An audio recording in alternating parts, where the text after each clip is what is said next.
Hello again and welcome to Cabala Revealed. I'm Tony Kosinec. Previously, we learned about the blueprint for reality, the thought of creation, the action of the Creator, the quality of the upper world, what spirituality is.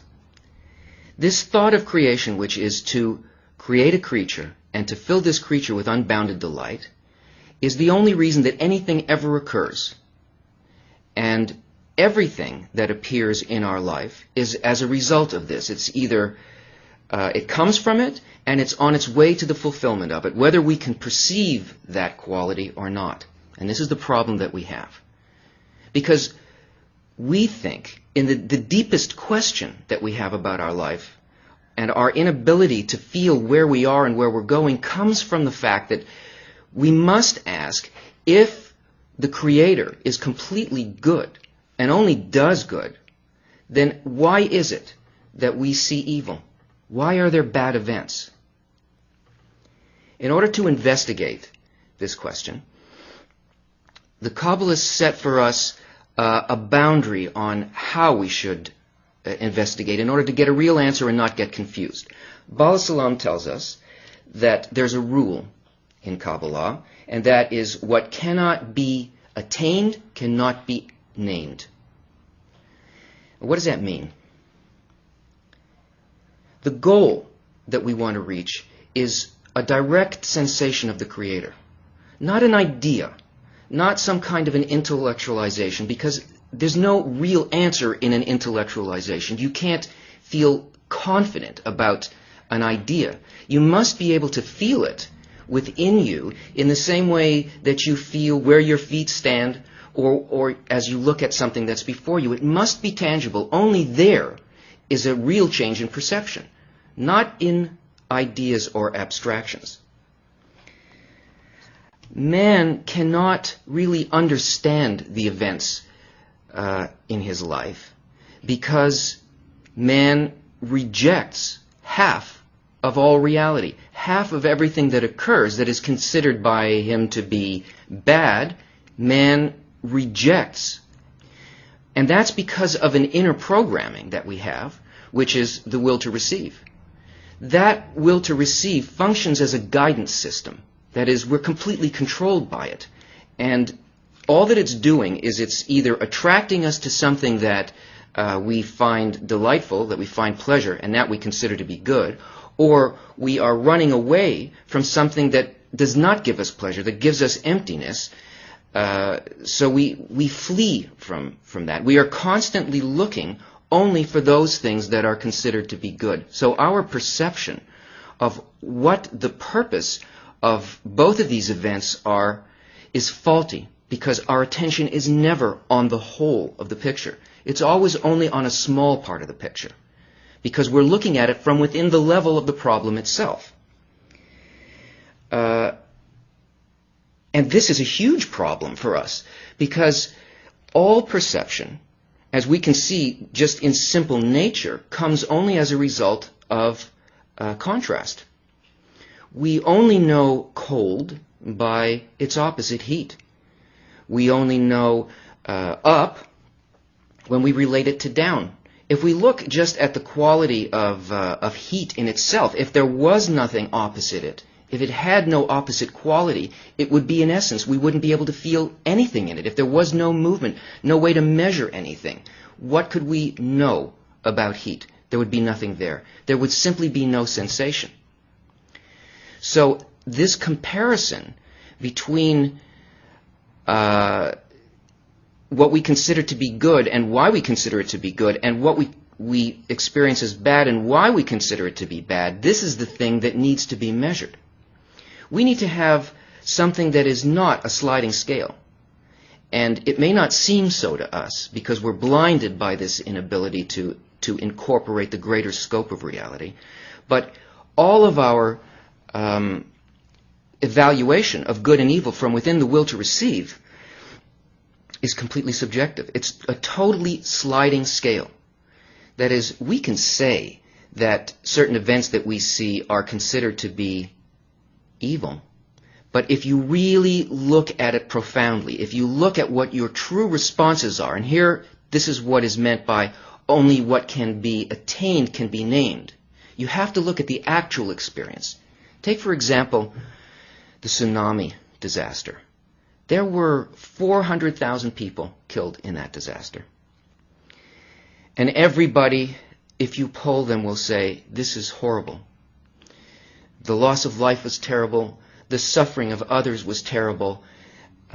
It's almost unimaginable, the scope of this, biblical scope of destruction, evil.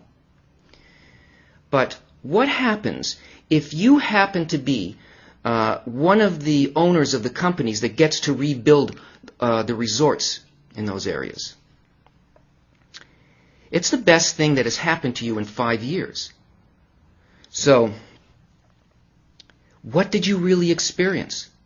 Can you say, according to your idea, that, I should feel this way about it, and therefore the idea of what's good is this, and the idea of what's bad is this? No, you must go by what you actually feel.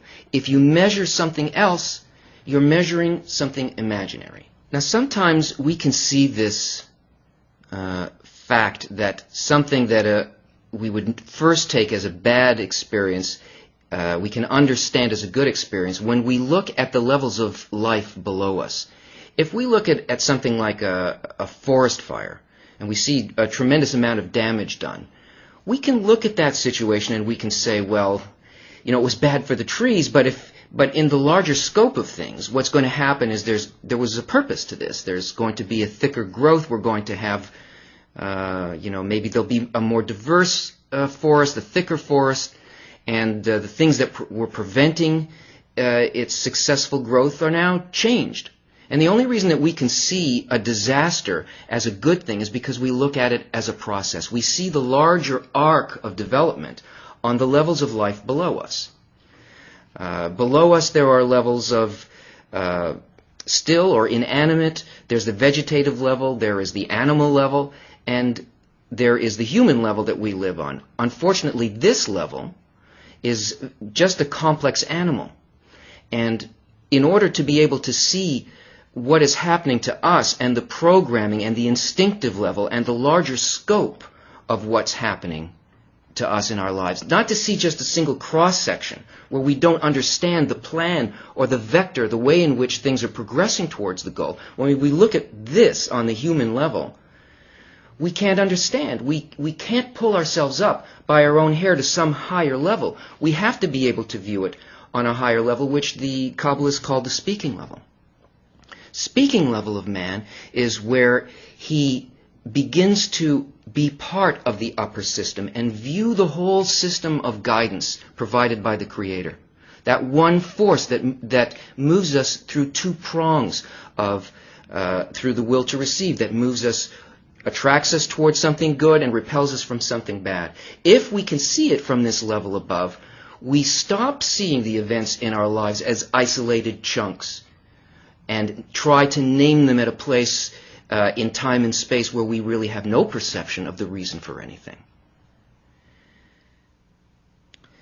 So what do we do to be able to get ourselves into this higher state? How do we see from this higher point of view? Well, we can't do it ourselves. We can only do it with the aid of what is already there. We have to be able to sense what's there, and then we can become like it. Now, remember that the force of evolution is just the development of desires. And this system of upper light has arranged that we would be moved along through these desires until we came to desire precisely the right thing. But because we are involved in our development in an unconscious way, that is, not by our will are we brought into this, and not by our will do we proceed in this, until we come to the point where the awakening occurs in a person. The awakening is arranged by these events that we call good and bad. In other words, our desires continue to be developed and change so that our question becomes greater. And each of these, what we consider to be blows, make us ask the question on a deeper and deeper level. What is the real cause of suffering? Why am I suffering? And how can I stop suffering? And this force of development moves us along unconsciously until we will not settle for anything else but the answer to this question. Because the answer to the question can only come from the higher level that guides the system that makes us feel as if there are good and bad events. So now that this conscious, tangible need has happened inside the sensation of the person that no other desire can replace. Only the answer to this question, this conscious, tangible need, now the answer has a place to go. A person can receive it. But in order to know why we're suffering, we have to know what's good and what's bad. And we know that we can't feel that or measure it against a sliding scale. It can't be from within the will to receive. It has to be against something that doesn't change. And this, we know, is the quality of the Creator, which always and only gives its unconditional bestowal. And the quality of the creature is to receive, the will to receive for the self alone. It's the measurement of the contrast between these two qualities that begin to give us a sense of where we are. Because the only thing there is to feel and to sense is the Creator. The question is, how do I sense it? What do I sense it as? We live in a sea of light. That means we are always receiving the light into our vessel, our kli. This is our will to receive. And the upper light is constantly filling us with delight, that is, with a sensation which is actually a sensation of the light itself. It is always the Creator, except that it depends on what we say it is. It depends on what the dressing is, what we call this thing that's happening. All events of our life are sent to us in a way that we sense them directly as direct light. But if we feel them that way, that means that we feel them through the will to receive, and we don't know why they're being given. What we seek to do is to feel the thought inside of it. That is, what is this quality here? What is the quality of bestowal that is the Creator's intention behind giving to us in this event? How is this connected to the force of development that is bringing us to fulfillment? If we can understand and get a sensation of this, then we understand the event and we also rise to that level. And all that we seek to do in the events of life is to justify the Creator. This is what a righteous man is, what a tzaddik is. It's one who, regardless of the events of life, feels the thought behind the giving of the event, the benevolent force of the Creator's guidance. And only the difference between what we feel in our kli and what the Creator's thought is, that is, what our thought is, compared to what the Creator's thought is, this is the source of suffering. This contrast between my nature, my intention on reception of the light, and the Creator's intention on the bestowing of the light, this discrepancy causes me discomfort, suffering, and so on. This quality of bestowal, the quality of giving of the upper light, is the general law of the universe, and everything in the universe follows from that. All laws, inner and outer laws of nature, all follow from that. And it's incumbent on all life to find a balance, a homeostasis between what is outside and what's inside. So the degree to which we don't keep this law of life, that is, become like it, our world and all aspects of it suffer. Not just the man, but his surroundings, his world, his country, his family, all of reality. One of the ways of attracting the upper light that will allow us to raise to a level where we can begin to understand and sense the Creator is by the study of Kabbalistic texts. The only reason to study a Kabbalistic text is to attract the light that reforms, not for any intellectual knowledge, but for a transformation that happens within. As we begin to read this text, bring your question, the thing that you most need to know. Remember it and bring it into the reading. It doesn't matter what you understand intellectually. It only matters what you need and what you feel. This article is called There's None Else Beside Him, and it was spoken by Bala Salam, and it was recorded by his son Rabash. It is written that there is none else beside him, meaning that there's no other power in the world with the ability to do anything against him, and what man sees, namely that there are things in the world which deny the household of above, is because he wills it so. In other words, it is purposely built that we see a system that we feel that there are good and bad events. And we feel that there is an opposing force to our good, that there's something that prevents us from feeling good. And the reason that this occurs is because the upper force itself wants this to happen. There's a purpose. It wills it so because there is no other force that can actually make this occur. And it is deemed a correction called the left rejects and the right adducts, meaning that that which the left rejects is considered correction. This means that there are things in the world which from the beginning aim to divert a person from the right way, and they reject him from holiness. He's saying here that this experience of not being able to sense the Creator directly, of this feeling of this force pushing us away, this is called the correction. This is a force by which something occurs that allows us to transform. It's part of this system of guidance. And it's called that the left rejects, that is, pushes away, and the right adducts, draws closer to the Creator. We're speaking here about a person who wishes to feel the Creator, not just the normal events of life, even though they're structured the same way because all of the levels of nature work by exactly the same principle. But this means that there are things in the world which from the beginning aim to divert a person from the right way, and they reject him from holiness. That means when a person desires to feel a sensation of the Creator, to know the laws that govern their life, to taste holiness, which is kedusha, which means to be separated, to be apart. That quality of kedusha is the quality of the will to bestow. It is completely separated from this world. It is completely above it. So there are things that are purposely in the system that cause a person not to be able to sense this holiness. And the benefit from these rejections is that through them a person receives a need and a complete desire for God to help him.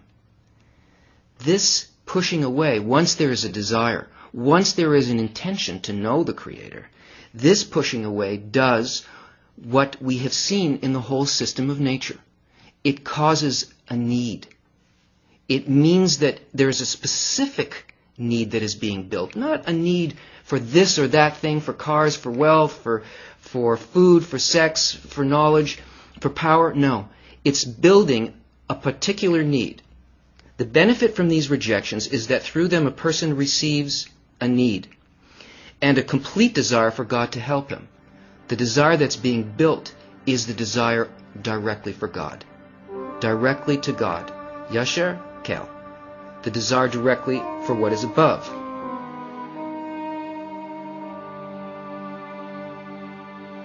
Since he sees that otherwise he's lost. In other words, they need a connection with the higher force that guides everything. Not only does he not progress in his work, but he sees that he regresses. That is, the more one needs this, the more the light exposes the difference between his inner condition and the state of the light. This is called the revelation of evil. What do we need this for? We need this because this is our means of measurement. It's by the contrast that we know something. We measure the scope of love, the completeness of the thought of creation, against the barrier in which we begin to sense our own nature. So not only is the nature of the Creator and the upper world revealed to us through this process of contrast, our own nature is revealed. And the greater the desire to receive grows, specifically with this desire to receive contact with the Creator, the greater the amount of the sensation of the Creator can fill it. Not only does he not progress in his work, but he sees that he regresses. In other words, he sees the difference between him and the Creator, and he lacks the strength to observe Torah and mitzvot, even not for her name. That is, a person feels that not only can they not sense the Creator directly, but they can't even fool themselves that they're doing it for any reason in order to reach the Creator. They feel the greatest degree of difference, but this is a blessing because it's by the expansion of the will to receive and its correction that we actually progress. That only genuinely overcoming all of the obstacles above reason, he can observe Torah and mitzvot. That is, not by his strength, not by his knowledge, not by any kind of ideas or theories, but only by the tangible reception of the light, which has got to be above his reason. This connection is above the will to receive and all the thoughts connected in how to get those things that we want. This force that we experience as good and bad events are the left and the right hand of the Creator that guide us by means of ups and downs through the normal events of our lives, if properly understood. Once we have this desire to go directly to God, no matter what it is that occurs in our life, with this desire, then this one particular need grows until it can eventually encompass and swallow the entire imaginary world and bring us into a complete contact with reality. This is just a taste of the beauty of these articles. We will continue our discovery of what exists within these articles and within Kabbalah. Join us again